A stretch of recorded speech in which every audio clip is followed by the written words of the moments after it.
साथियों, बात करते हैं आज महाभारत काल की।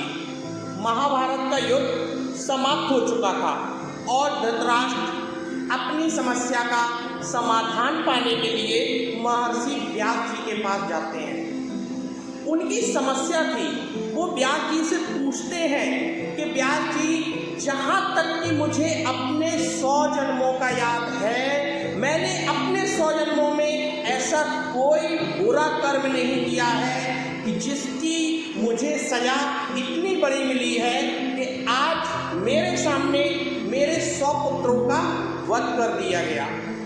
मैं अपने 100 पुत्रों को मृत्यु शैया पर देख रहा हूँ। तो व्यास जी बड़ा ही सुविधाजनक उनको आंसर देते हैं।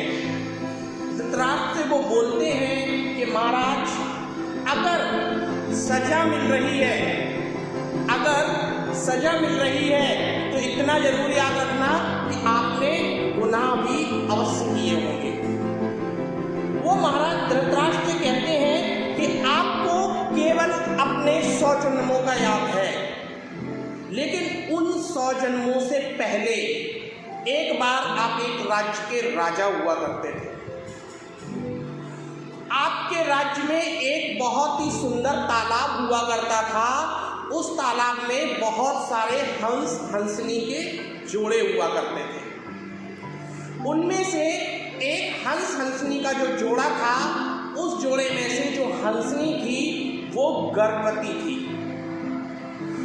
जो हंस था वो चाहता था कि इस पीरियड में वो तीर्थ यात्रा कर आए और वो उस राज्य के राजा यानी कि जो कि आप थे उस समय, आपके पास आता है, आपसे बोलता है कि वो तीर्थ यात्रा पर जाना चाहता है और आपसे यह चाहता है कि जब तक वो वापस ना आ जाए तब तक उस हंसनी की देखभाल आप करें।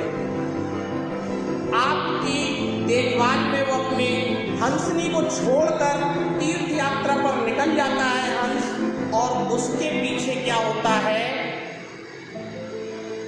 आपके राज्य में जो आपका खाना बनाने वाला बावर्ची था, वो आपको नित्य प्रतिदिन नई नई चीजें खिलाता रहता था। इसी बीच में वो हंसनी को 100 बच्चे पैदा होते हैं। छोटे छोटे हंस थे। यहाँ पर एक दिन वो बावर्ची क्या करता है, उस हंसनी के एक बच्चे को बनाकर आपको खिला देता है। आपको वो हंसनी के बच्चों का मांस बहुत ही स्वादिष्ट लगता है। आपको कुछ भी पता नहीं था कि उस बावर्ची ने आपको क्या बनाकर खिलाया है। इस पर आप बावर्ची को इनाम देते हैं और उस बावर्ची से बोलते हैं कि जो उसने आज बनाया है ना, वो आपको रोज बनाकर खिलाए।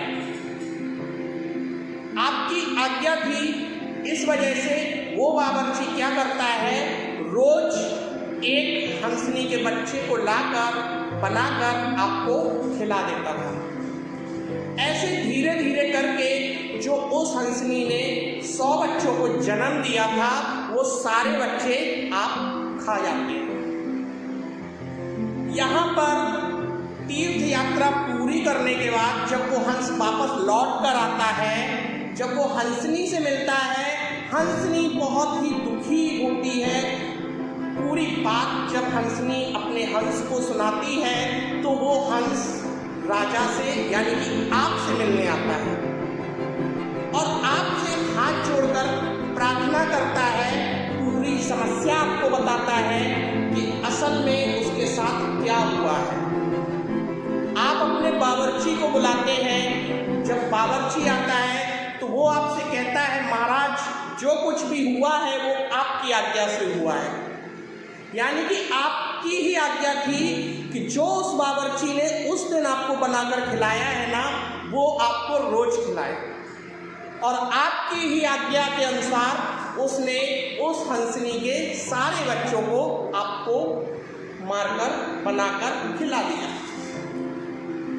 उसी समय वो हंस जो था वो आपके सामने अपना दम तोड़ देता है अपने बच्चों के वियोग में और आपको उसी समय अपने मन से एक श्राप देता है कि जिस तरह वो अपने बच्चों के वियोग में दम तोड़ रहा है ना, उसी तरह एक समय आपका आएगा जब आप भी अपने बच्चों के वियोग में, आप भी अपने बच्चों को अपने सामने मरता हुआ देखेंगे। तो व्यास जी धृतराष्ट्र को बहुत ही स्पष्ट शब्दों में ये बताते हैं कि जो उस जन्म के आपके कर्म थे वो आपको इस जन्म में चुकाने पड़ेंगे। दोस्तों, हम में से कई लोग ऐसा सोचते रह जाते हैं कि उन्होंने अपनी इस लाइफ में कहीं भी कुछ ऐसा गलत नहीं किया है, फिर भी उनके साथ हमेशा गलत ही होता क्यों चला रहा है। दोस्तों, गलतियां जो होती हैं वो इंसान से होती हैं, ईश्वर से कभी कोई गलती नहीं होती। हिसाब किताब में हम गड़बड़ कर सकते हैं, लेकिन ईश्वर हिसाब किताब में कभी गड़बड़ नहीं करता है। अगर आपको किसी भी चीज़ की सज़ा मिल रही है, दैट मीन्स आपको ये चीज़ बहुत अच्छे से जान लेना चाहिए कि आपने ज़रूर कोई ऐसा काम किया है जिसकी वजह से आज आपको सज़ा मिल रही है। क्योंकि दोस्तों, चाहे सुख हो या दुख हो, हमारे ही कर्मों का परिणाम होता है। क्योंकि कर्म एक ऐसा रेस्टोरेंट है जहाँ पर हम पकाते भी खुद हैं और खाते भी खुद हैं। इसलिए जो कुछ भी आपको मिल रहा है, अपने ही कर्मों का फल समझकर हर्ष उसे स्वीकार करिए, और अगर अच्छा हो रहा है आपके साथ तो ईश्वर का धन्यवाद करिए, और बुरा हो रहा है तो फिर सब्र करिए और अपनी ज़िंदगी हमेशा स्माइल के साथ मुस्कुराते हुए व्यतीत करिए।